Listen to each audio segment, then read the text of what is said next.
क्या आप किसी भी इंसान का नेचर उसकी जन्म कुंडली के माध्यम से जानना चाहते हैं कि वो गुस्से वाला इंसान है कि शांत स्वभाव का है, डिप्रेशन में रहता है? मैं आपको बताऊंगा कि कैसे हम किसी की जन्म कुंडली से ये पता कर सकते हैं। तो आप बने रहिए मेरे साथ।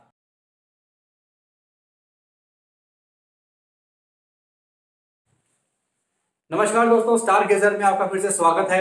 और आज की इस लर्निंग सीरीज में हम ये सीखेंगे कि किसी भी व्यक्ति का व्यक्तित्व, उसका नेचर हम कैसा है, कि वो गुस्से वाला है, शांत स्वभाव का है, डिप्रेशन में रहता है, एग्रेसिव नेचर है। हम ये जानने की कोशिश करेंगे कि उसके हॉरोस्कोप में, उसकी कुंडली में कि क्या ऐसे फॉर्मूलाज होते हैं जिससे हमें ये पता लगेगा कि उसका नेचर कैसा है। ठीक है, ज्यादा टाइम वेस्ट ना करते हुए चलिए हम स्टार्ट करते हैं एग्जाम्पल के साथ।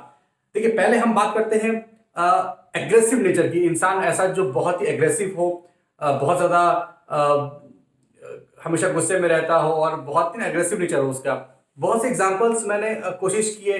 मैं एग्जाम्पल तो बहुत है मेरे पास, बट मैं चाह रहा था किसी फेमस पर्सनैलिटी को लिंक करूं जिससे आप सही समझ पाओगे, उसको कनेक्ट कर पाओगे कि हाँ यार, वो व्यक्ति गुस्से वाला है तो ये फॉर्मूला उस पर फिट बैठता है। बहुत सोचा मैंने कि किसी मूवी का कोई एक्टर वगैरह ले लूं, लेकिन वो जरूरी नहीं जो मूवी में जैसा रोल करेगा वो रियल लाइफ में वैसा ही हो। बहुत कुछ देखने के बाद मुझे एक माइक टाइसन जो बॉक्सर हैं, मुझे उनका हॉरोस्कोप मिला। और वो जैसे रिंग में जितने अग्रेसिव होते हैं, रियल लाइफ में भी अगर आप देखेंगे तो थोड़ा सा उनका नेचर बहुत ही अग्रेसिव नेचर है। तो मैंने उनका हॉरोस्कोप लिया है और मैं आपको बताऊंगा कि कैसे हम उसको लिंक करते हैं कि अपने फॉर्मूले से। देखिए, जो फॉर्मूला होता है एग्रेसिव नेचर का इंसान का जानने का, उसका फॉर्मूला होता है 7 8 12।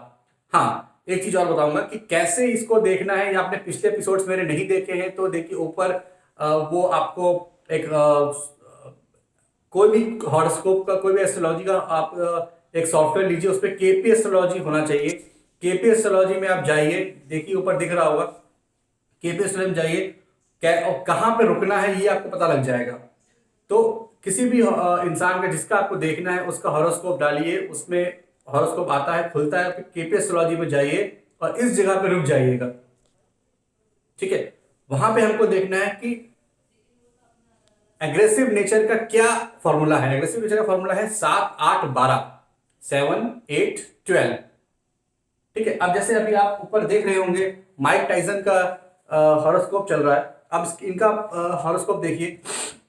देखिए, स्टार्टिंग से सन में 7 8 7 8, मून में 7 8 12, मार्स में 7 8 7 8, मरकरी में 8 12, जुपिटर में देखिए 8, वीनस में 8 7 8 7 8, सैटर्न में देखिए, ठीक है, राहु में 7 8 8 7 8, केतु में 7 8।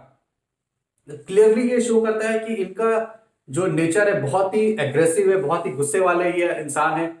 तो इसी तरीके से आप औरों का भी देख सकते हैं। आप अपनी अपनी लाइफ में, अपनी कुंडली में जिसको लगता है कि हाँ यार, मेरा फला दोस्त या मेरा भाई या मैं खुद एग्रेसिव नेचर का हूं, तो आप ऐसे पता लगता है कि इंसान गुस्से वाला आदमी है या नहीं।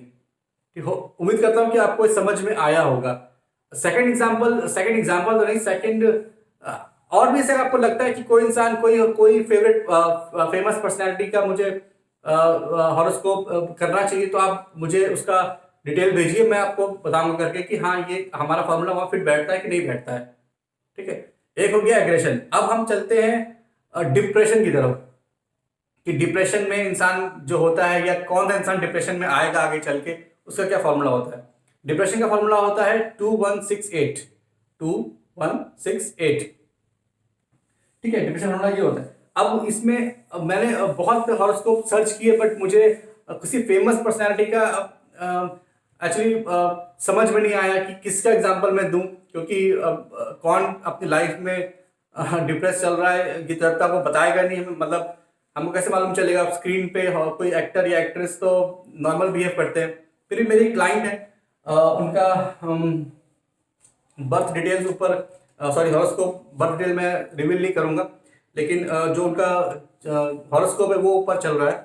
देखिए, ये मैंने उनको कहा था कि आप बहुत डिप्रेशन में चल रही हैं और अपना आप ख्याल रखिए। उसके बावजूद भी मुझे पता है कि अभी लंबे समय तक ये डिप्रेशन में रहेंगी, तो तब भी मेरी एक ड्यूटी थी इनको बताना कि आप अपना कम से कम स्ट्रेस अपने ऊपर लें। देखिए, इनका हमने क्या कहा था, 2168, 2168 डिनोट्स डिप्रेशन। देखिए इनका सन में 2168 सामने सामने 6868 दो बार। मून में देखिए 8, मार्स में 8 है, मरकरी में देखिए 21668 साफ साफ, जुपिटर में 6 है पूरा 6, वीनस में ठीक है, सैटर्न में 68 पूरा पूरा, राहु में देखिए 2168 एकदम साफ साफ, केतु में 2168 दो बार।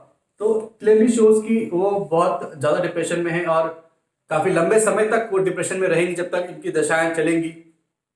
तो ये हमने जाना कि कैसे हम पता करते हैं कि इंसान एग्रेसिव नेचर कैसा है और डिप्रेशन कैसा है। और आपके जहन में कोई आप एग्जांपल्स आते हैं किसी का, आपको लगता है कि किसी फेमस पर्सनालिटी का मुझे हॉरोस्कोप बताना चाहिए, तो आप मुझे कमेंट पे करिए, मैं आपको बताऊंगा कि कैसे हमारा फार्मूला वहाँ फिट बैठता है। और भी चीज़ें हैं जिससे हम जान सकते हैं कि इंसान का नेचर कैसा है, वो मैं नेक्स्ट एपिसोड में आपको बताऊंगा। इस वीडियो लंबा हो जाता है, फिलहाल आप इतना सीखिए।